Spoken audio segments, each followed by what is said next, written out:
بسم الله الرحمن الرحيم. ازيكم يا حبايبي؟ عاملين ايه؟ يا رب تكونوا بخير. النهارده هعمل معاكم وصفة الفول. يعني هدمس معاكم فول كده بطريقة حلوة ان شاء الله تعجبكم ويطلع لونه حلو واحمر، مش ما يسودش منكم ولا اي حاجة. اتفرجوا معايا على الفيديو وشوفوا انا هعمل ايه. هنا انا عملت حاجة. انا هنا نقعت الفول الاول، تنقعيه 6 7 ساعات كده وبعد كده تبدأي تشتغلي فيه. انا نقعته، حطيت عليه بصلاية صغيرة، طماطمية صغيرة، شوية كده عدس بجبة وليمونة. اهم حاجة الليمونة دي اللي هتفتح لونه، وشوية الخل. شوية الخل هيسوي خليه يستوي بسرعة، مش هياخد وقت. بالشكل ده كده. هنا بقى ضفت برضو جزر. ده كله يا جماعة بيحسن، بيخلي لونه فاتح واحمر كده وجميل. وحطيت شوية بابريكا مهمة جدا برضو للطعم وللون. هنا اللي ما عندوش حلة الضغط دي يستعمل اي حاجة، يعني اي حلة طبيعية، اي حلة عادية عنده. هنا بس بتسرع لي التسوية بس. هنا خلاص دخل في السوا خلاص اهو، يعني خد غلوتين كده. هبدأ احط له شوية معلقتين كده 3 رز منقوع. الرز المنقوع ده لازمته ايه؟ لازمته ان هو بيخلي القوام بتاعه تقيل شوية وبيزود القيمة الغذائية للفول. يعني هو مفيد في كلتا الحالتين، بيخلي المية بتاعت الفول كده تقيلة مش خفيفة، زي اللي بتجيبيه من بره بالظبط. هنا يعني انا فتحت بقى عليه الحلة كده اشوفه ايه الاخبار. لو عندك حلة زي دي تفتحي عليه بعد ايه، بعد ساعة بالظبط.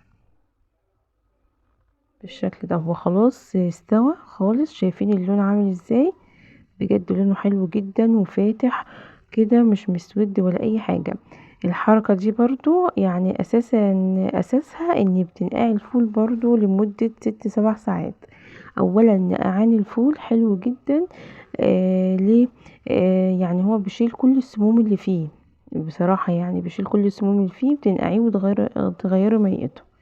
هنا خلاص الفول كده دخل خلاص استوى بالشكل ده. انا بقى يعني هسهل على نفسي اكتر. انت لو عايزه تعبيه كده في اكياس وتحطيه في الفريزر عادي جدا، بس انا هسهل على نفسي ايه؟ انا هسهل على نفسي ان انا هضربه في الكبه واشيله في الاكياس كده. بحيث ان انا اطلع على اعمله على طول يكون جاهز عندي. ما هي لسه بقى ما اضربش بقى في الكبه وكده.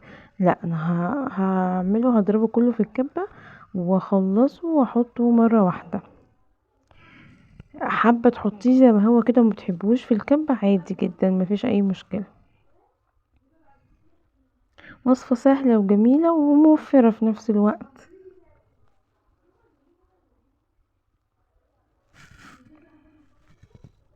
بالشكل ده كده. انا هخلطه. انا ما يعني هو مش هيبقى تقيل قوي، انا ما بحبهوش تقيل قوي يعني لدرجه ايه عشان ما يبقاش تقيل على الكبه، فانا مخففاه بحبه ميه. ادي شكله عامل ازاي.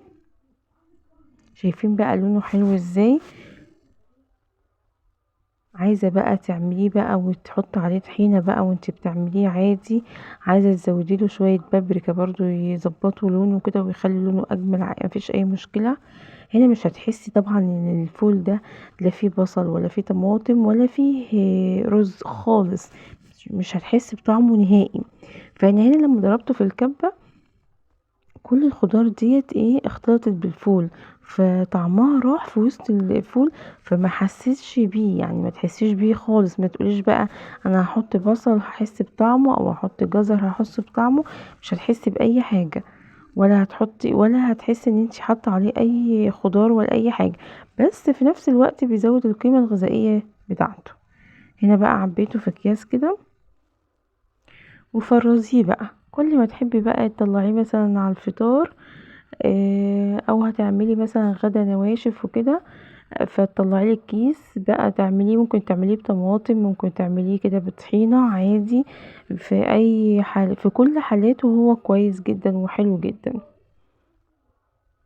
انا بس ببين لك ان دلوقتي بعد ما انا فرزته اصلا لما برد، ما فرزتش وهو سخن خالص. فانا بعد ما برد فرزته، حتى بعد ما برد هو لونه فضل كده زي ما هو، ما اتغيرش خالص. بتمنى بقى وصفتي النهارده تكون نالت اعجابكم، وبتمنى ان انتوا بقى تشجعوني كده بلايكات حلوه كده وتعليقات حلوه كده زيكم، واشوفكم على خير ان شاء الله، فيديوهات كثيره جدا ان شاء الله الايام الجايه باذن الله.